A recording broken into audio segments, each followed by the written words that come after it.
Assalamualaikum warahmatullahi wabarakatuh. Selamat pagi anak-anak. Apa kabar kalian? Sehat kan ya? Alhamdulillah, itu yang kita harapkan.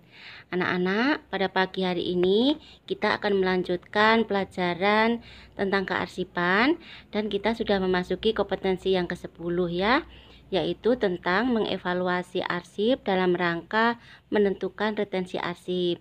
Ini adalah minggu yang kedua atau pertemuan yang kedua dan merupakan kelanjutan dari pertemuan pertama kemarin dengan materi jadwal retensi arsip yang memuat pengertian retensi arsip dan tujuan dibuatnya jadwal retensi arsip. Sekarang kita akan membahas tentang teknik jadwal retensi arsip. Anak-anak, silakan kalian perhatikan video selanjutnya. Teknik yang digunakan dalam jadwal retensi arsip adalah 1. Inventarisasi. Adalah suatu pendataan atau pencatatan fisik arsip, bisa berupa foto, film, dan rekaman, ataupun non-fisik, bisa berupa jangka waktu, jumlah, volume arsip, dan lain-lain. Ini adalah formulir inventarisasi arsip. Nama unit kerjanya ini adalah bagian kepegawaian, kemudian alamatnya Jalan Haji Baping nomor 100 Jakarta Timur. Yang bertanggung jawab Handoko Suprapto. Nama jenis arsipnya ini adalah surat lamaran kerja.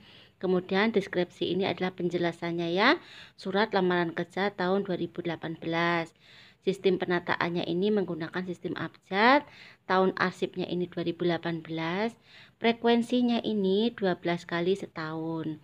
Kemudian tempat simpan duplikatnya ini di bagian keuangan. Selain disimpan di unit kearsipan, juga disimpan di bagian keuangan gitu ya. Kemudian saran retensi ini adalah 3 tahun masuk ke dalam usia arsip aktif dan 7 tahun masuk ke dalam usia arsip inaktif. Untuk volumenya ini 1 filing kabinet, format atau media ini berupa kertas, kemudian tempat simpan ini di filing kabinet, keterangannya tidak ada. Kemudian didaftarkan oleh Dina tanggal 11 Maret 2018. Sebelah kanannya adalah tanda tangannya ya. Yang pertama tadi kan inventarisasi, yang kedua ini adalah penyusunan daftar jenis atau series arsip, yaitu daftar yang berisi tentang jenis-jenis arsip yang telah disimpan. Ini contoh dari jenis-jenis arsip ya. Nomor 1 jenisnya surat cuti, kemudian subjeknya ini berguna. 2 surat lamaran kerja, subjeknya berguna. 3 surat tagihan, subjeknya tidak berguna. Kenapa tidak berguna? Surat tagihan ini adalah bersifat menagih utang kepada pihak lain ya. Jadi kalau misalkan utangnya itu sudah dibayar atau dilunasi, maka surat ini sudah tidak berlaku lagi. Begitu juga dengan surat undangan. Apabila kita sudah hadir pada undangan tersebut, maka surat undangan itu sudah tidak mempunyai nilai guna lagi. Itu maksudnya ya. Nomor 5, ini laporan keuangan, sifatnya penting. 6, proposal kegiatan, sifatnya penting. Kemudian data penjualan ini juga penting. 8, akte tanah, ini vital ya, seperti tadi pada pertemuan pertama kita sudah membahas ini semua ya. Untuk surat pesanan ini penting. Kemudian rekap kehadiran ini juga sifatnya penting. Yang ketiga adalah penilaian arsip. Menurut Betty R. Reed, penilaian arsip ini adalah suatu pengujian terhadap sekelompok data melalui daftar arsip dalam menentukan nilai guna setiap rangkaian arsip organisasi. Kemudian kalau menurut F. Kiralham, bahwa penilaian arsip ini adalah suatu proses yang dilakukan oleh arsiparis untuk mengevaluasi seberapa jauh arsip tersebut dapat memberikan sumbangan kepada kebijakan perusahaan.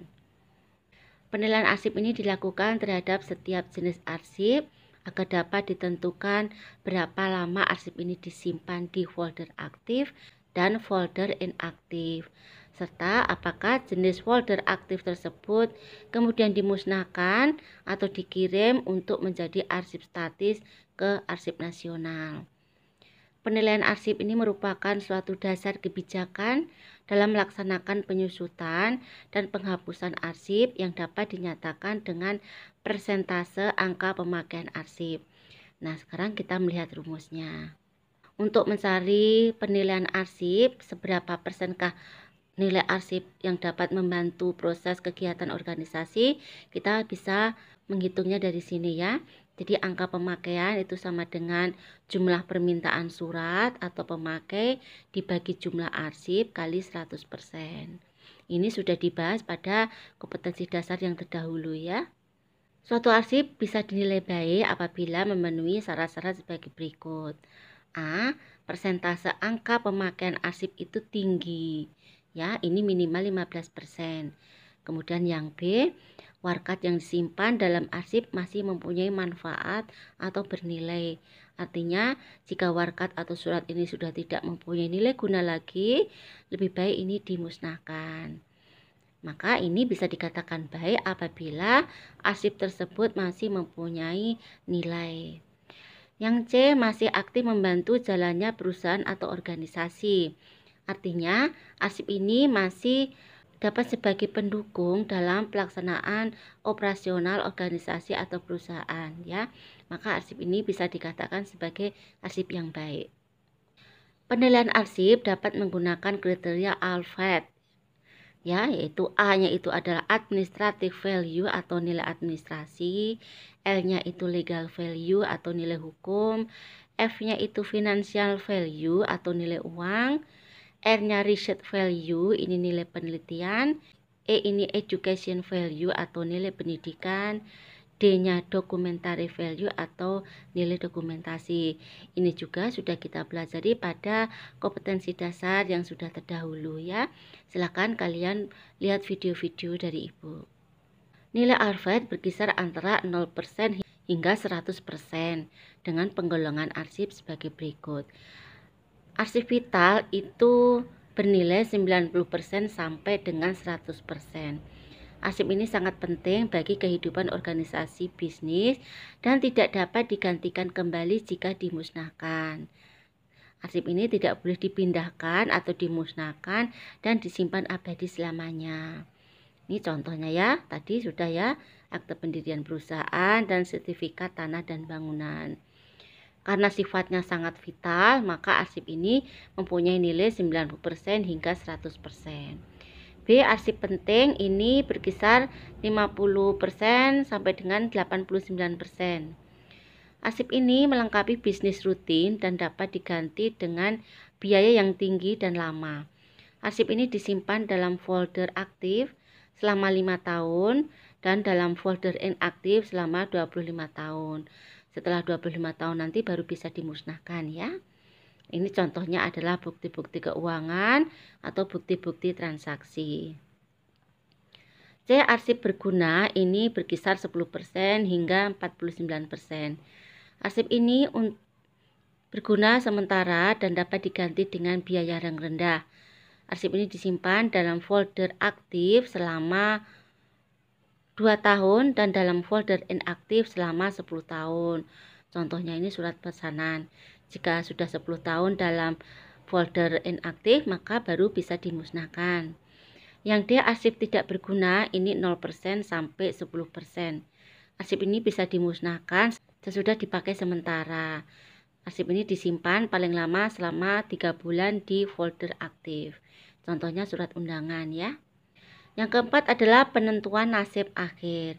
Hanya ada 2 pilihan untuk menentukan nasib akhir suatu arsip, yaitu A. Arsip itu disimpan permanen, ataukah B.